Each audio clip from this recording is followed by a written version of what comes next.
Hello BookTube, welcome to Lizzie Faye Loves Books. I'm Elizabeth and this is going to be the Try a Chapter tag.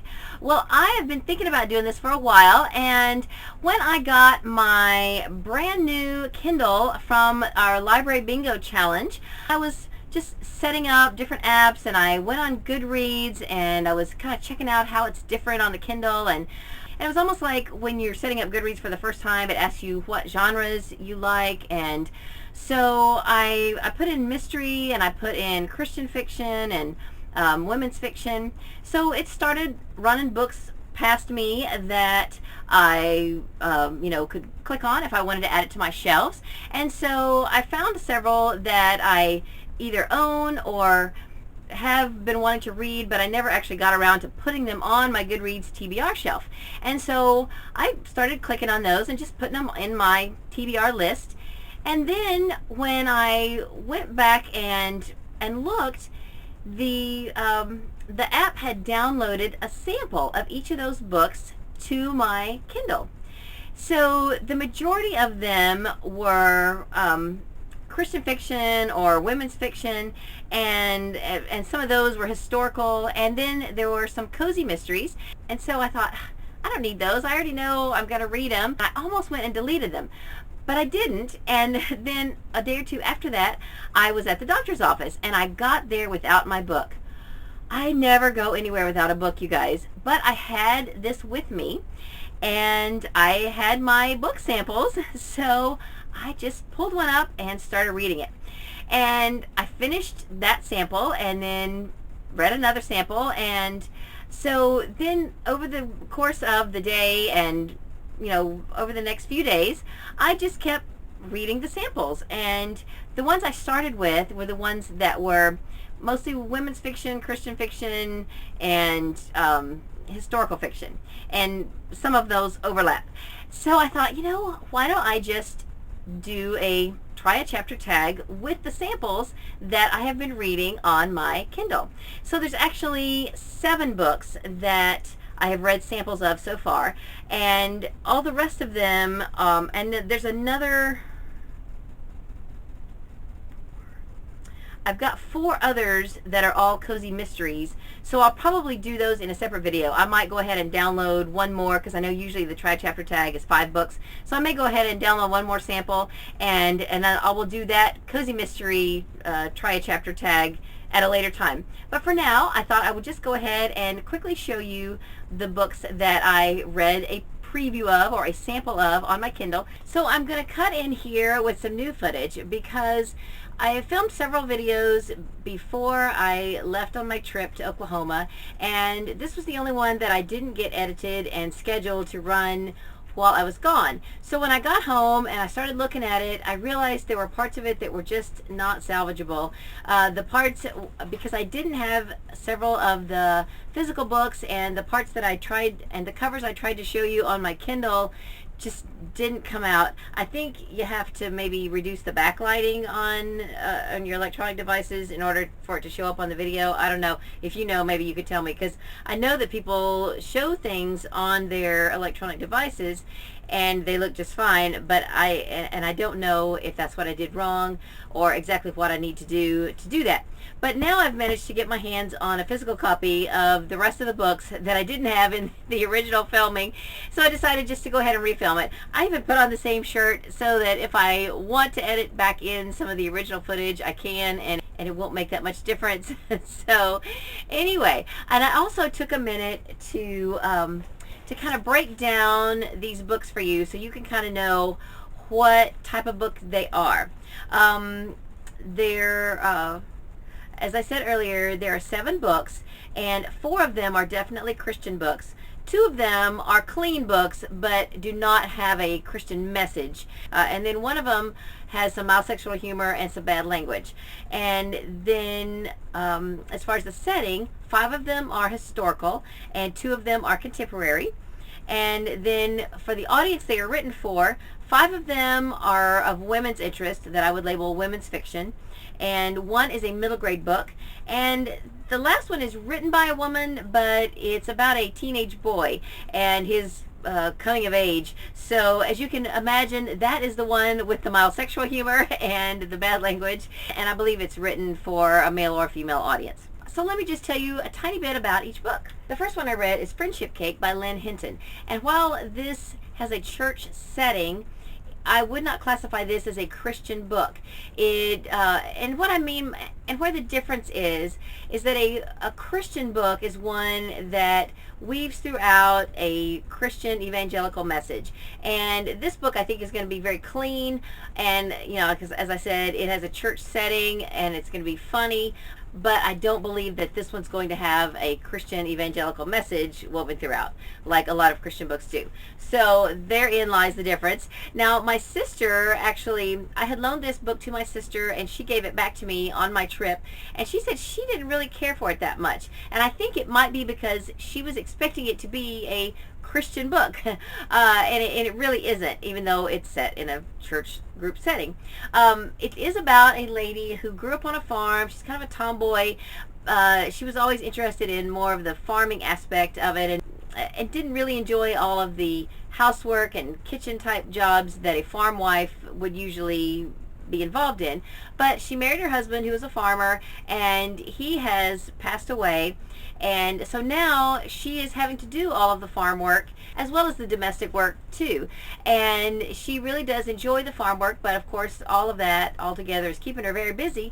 But since she's become widowed, her church group thinks that they have to do things to help keep her busy. So they've kind of goaded her into heading up the cookbook committee for the church women's cookbook that they are going to be publishing, and they put her in charge of it. Well, she doesn't really need to be in charge of that because she's got a lot to do already, just taking care of the farm, but they mean well, and so she let them talk her into it, and that's kind of where the story starts. You learn a little bit about her and some of the other characters in the story, but that's really about as far as I got in this book.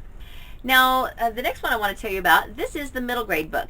This book is the first in a series by Martha Finley. It was originally published in 1868, and the story takes place in the 1840s. And they have since then modernized the story to appeal to today's middle grade youth, and it has met with good success, I believe. I once met a 12-year-old girl in a library book sale who was there with her mom. I asked her who her favorite author was, and she said Martha Finley.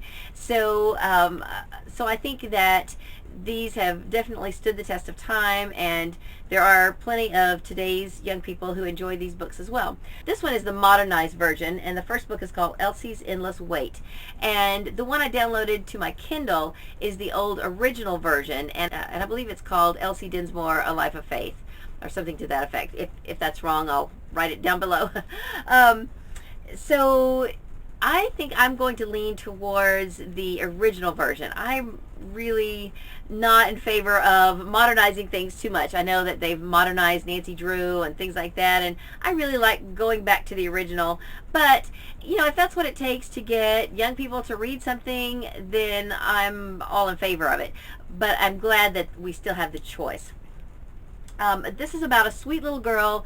Her mother died when she was a week old, and her father basically handed her off to his family members and then left and went overseas and has not had any contact with her since then.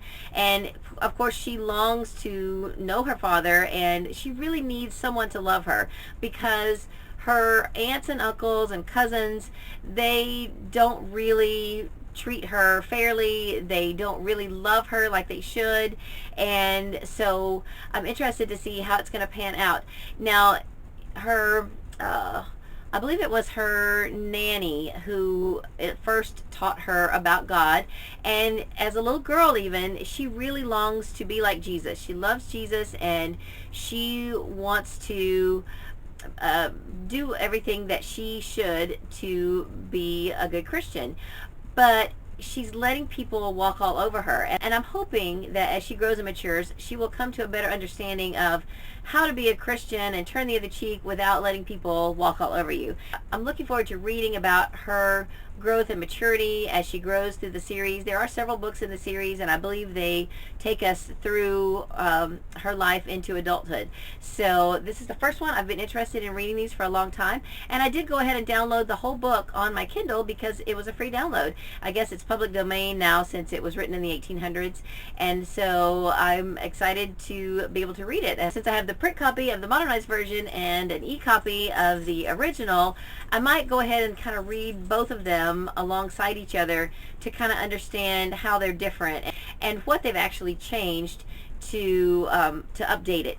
And then from there I'll decide if I want to continue with the modernized version or the original version. The next one I want to tell you about is the first in the Fair Acre series by Miss Reed. It's called Village School. Miss Reed is a pen name for Dora Jessie Saint. She died in 2012 at the age of 98. The book was originally published in 1955, and it is set in the 1800s. She wrote the Fair Acre series and the Thrush Green series, and both are set in English villages. And so it's about small town life and what goes on in these little small villages. This one, as you can see from the title, is about the school. The first couple of chapters establish the school setting and a little bit about the students and the teacher, who is Miss Reed. And I think it's going to be great. I'm really looking forward to it. It has a blurb on the top by Jan Karen, who has written my very favorite series of all time, The Mitford Years, and so I think it's going to be great. Now, you may recall in a recent haul that I showed some Miss Reed books from the Fair Acre series that I had found at a library book sale. I got 3 different books from the series that are vintage editions, and I was so excited, but I didn't have the first one. I got books 5, 8, and 13, and so I love these editions. I wish I could have found all of them in these editions. I think there's a total of 20 books in the series, and then some other companion books too, but I picked this one up from the library because I didn't have the first one. I may go ahead and download the first one on my Kindle. I don't know yet. I haven't decided. But I wanted to go ahead and just pick this up from the library so that I could show it to you in physical form. I just think these books are going to be fabulous, and I can't wait to read them.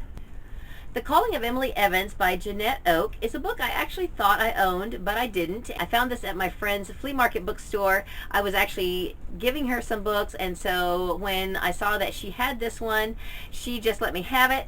And this is part of the Women of the West collection, but all of those books are really standalone stories. This one was originally published in 1990, I believe, and it's set in the early 1900s.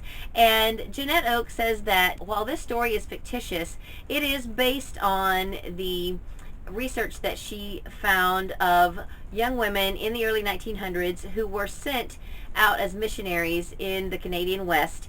And so it is based on true occurrences, but it is a fictitious person. Emily Evans is a young girl in Bible college who feels called to be a missionary for God, and I don't think this is going to be a romance. I think this is just going to be her story of her calling and her life as she goes out into the pioneer areas as a missionary. So I'm really looking forward to reading it. I think it's going to be a really interesting book, and I love Janette Oak's writing. I've read almost all of her series books, but I have not really read any of her standalones. So I'm looking forward to reading this as well as the other books by her that I have not read. So I'm happy to have this one now. I have to say, though, of all these 7 books, this one is the one I am most excited to read, and I will probably read it first of these 7 books that I'm going to talk about today. Now, this volume is actually a bind-up of 3 books, and I read the prologue of the 3 books and then the first chapter of the first book, which is called Faith. These are by Lori Copeland, and this collection is called The Brides of the West. The first book is called Faith, the second one June, and the third one Hope. Those 3 are all names of sisters. What is so fascinating about these stories is that all 3 of these young sisters have decided to become mail order brides. And so in the prologue, we meet all 3 of them, and they're informing their aunt that they have accepted proposals from men in 3 different states, and they are going to be leaving her. However, the oldest one does say that once she gets there and is established, she's going to send back for her aunt to come and live with them, because their father has passed away and they don't really feel like their aunt is financially able to take care of them, and they are of marrying age, but there is really not anyone appropriate for them to marry in their town where they live. So they have decided to answer these ads for mail order brides. They've all found men who claim to be God-fearing men. This is a Christian historical fiction book about these 3 women, and I'm just really excited to read it. That whole mail order bride thing is fascinating to me, how you could just take off across the country and marry someone that you don't know. I love Sarah Plain and Tall. That's one of my favorite Newbery books, and I just think that whole idea is fascinating. These books are going to be wonderful. I'm really looking forward to reading them. All right, now the next one is a contemporary. It is the first book in the Yada Yada Prayer Group series by Neta Jackson, and it's called the Yada Yada Prayer Group. It's about a young woman named Jody Baxter who is invited to go to a Christian women's conference by her boss, and so she decides to go, and while she's there, she is put in a small group with 11 other women, and I'm guessing that throughout the conference this is going to be their small group and their prayer group basically, and then the rest of the series I believe we're going to stick with this group of 12 women and follow them throughout their friendships together and their lives and what they're doing after the conference. But this book I believe is going to take place at the conference, and so we're going to get to know each of the women, and I'm excited. It sounds like they are from a wide variety of age groups and ethnic backgrounds, and I think that it's going to be a lot of fun, and it'll be interesting to see the dynamic of the group and how they all get along, and I think it's going to be fabulous. And I hadn't even thought about reading these books until I saw Ashley from Faithfully Moonstruck mention them one time, that she was reading the series, and then right after that I saw 3 of the books at a library book sale, and it was fill a bag for $2, and they were in like new condition, so I just decided to go ahead and put them in my bag, and since then I've been able to find all of the rest of the series. So it's about time I start reading them, and I think I'm going to enjoy them. Now this last one, I'm not sure if I'm going to enjoy this one or not. Turns out it's about a teenage boy, and it is historical, at least at the beginning. It starts out, he's in high school, and it's 1971, 72, and I don't know if the book is going to jump forward into his adulthood or if it's going to stay in 1971, 72 throughout the book. I kind of flipped through it and I wasn't sure. It looks like from the flap that we do get to skip ahead a little bit at least, but that might not be till the end. I'm not really sure. So as of right now, I'm calling this historical fiction from the 70s, and it does have some mild sexual humor, at least in the beginning, and a couple of F-bombs have already happened. So it's not going to be my favorite kind of book. I probably will read it eventually, but I believe I will probably try a different book by Lorna Landvik first. I've got a few other Lorna Landvik books that I think look a little more interesting than this one, so I will probably start somewhere different with her. So that's it for my 7 books. This has been a really fun tag. It's a fun way to explore new books, or even explore books that you are pretty sure you want to read, but just to give you an idea of what you might want to read next. So I definitely know which one of these I want to read next, and I have the Elsie Dinsmore book downloaded on my Kindle. So even though I don't think I was actually tagged by anyone, I am going to go ahead and tag a few people, because really, isn't it fun to be actually tagged by someone to do a tag? So I'm going to tag one of my new subscribers, Carm from Ovrog75. He is a new booktuber, but he does have quite a following in the vinyl community and collects record albums and music. And then I'm going to tag Chrissy from What Chrissy's Reading. I know, Chrissy, you just made a big move to Colorado and you may not have time to do any tags for a while, but you know, I remember last year you did Vlogmas, so this might be something you could do during Vlogmas if you decide to do that again this year. I also want to tag Christine from Kizzy Reads, and I don't remember seeing her ever do this tag. And then I want to tag Elisa from Paper Bits. I don't think she's done this tag either. So those are the people I tag, and of course, you know, as I always say, if I didn't tag you and you want to do this tag, of course, by all means, do the tag. But it's a lot of fun to do, and it's a great way to get a feel for several different books without making the commitment to reading the whole thing, to kind of see where you want to go next with your reading. And I think it's a great idea. So that's all I have for this video. Hope you're having a great day. Read a good book, and God bless you.